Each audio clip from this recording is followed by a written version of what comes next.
Hello, everyone. My name is Serafina Yang, and I'm going to be presenting my research on long-term exposure to black mold and in its relations to asthma.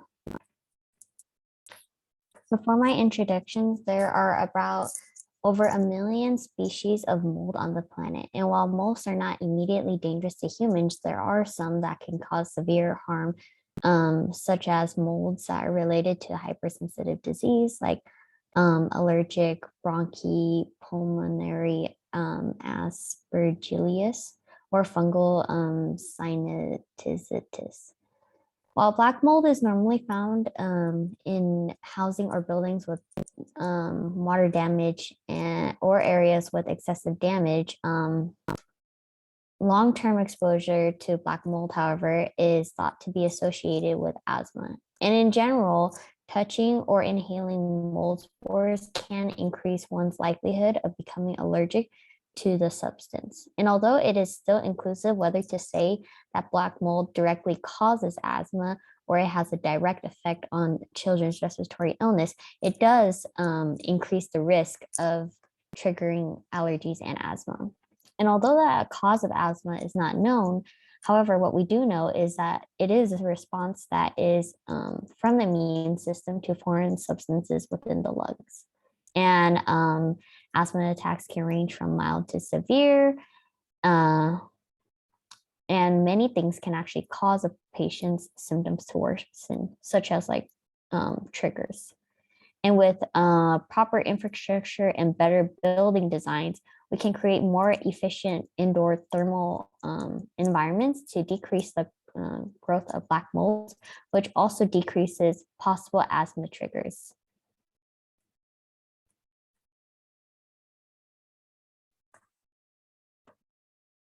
So the methodology, and in the first article, it goes into depth about the idea and between the health of humans and mold.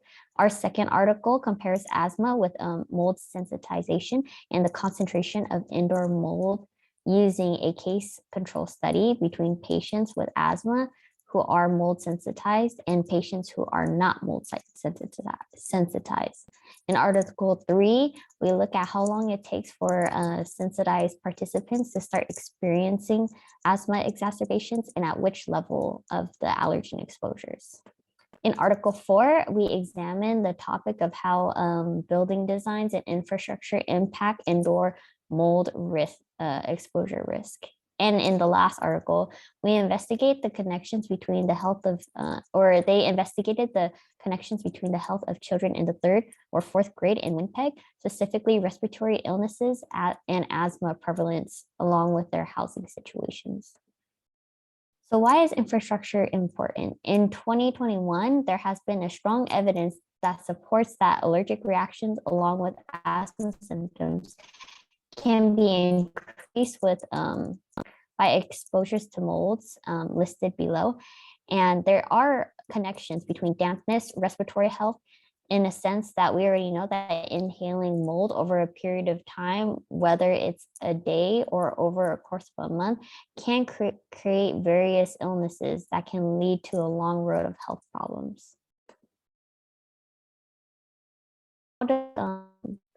How mold affects children. So in this study, they compared exposed and unexposed, and children exposed to any penicillium experienced an increased risk of wheezing by an odds ratio risk of 2.12, persistent cough by 2.01, and a higher asthma severity by 1.99 compared to those who are not sensitized or sensitized but not exposed. And the homes that were sampled were monitored for approximately a month, and the amount of antigen measured within the house depended on the presence of water damage, dampness, climate, and pet ownership and location. So why is this important? So children may benefit from the study through targeted interventions, meaning that if we pinpoint exactly how these molds impact children, we can make prior discovery to how we solve these cases. So, what was the conclusion? So, the conclusion was children with asymptomatic symptoms who are sensitized and exposed to low levels of allergens, including molds, are at significant risk for increased morbidity. So, results and findings. So, what did we find? So, we found that the occurrence of mold is strongly related to dampness of homes and facilitated by suitable warmer temperatures and high humidity slash moistures.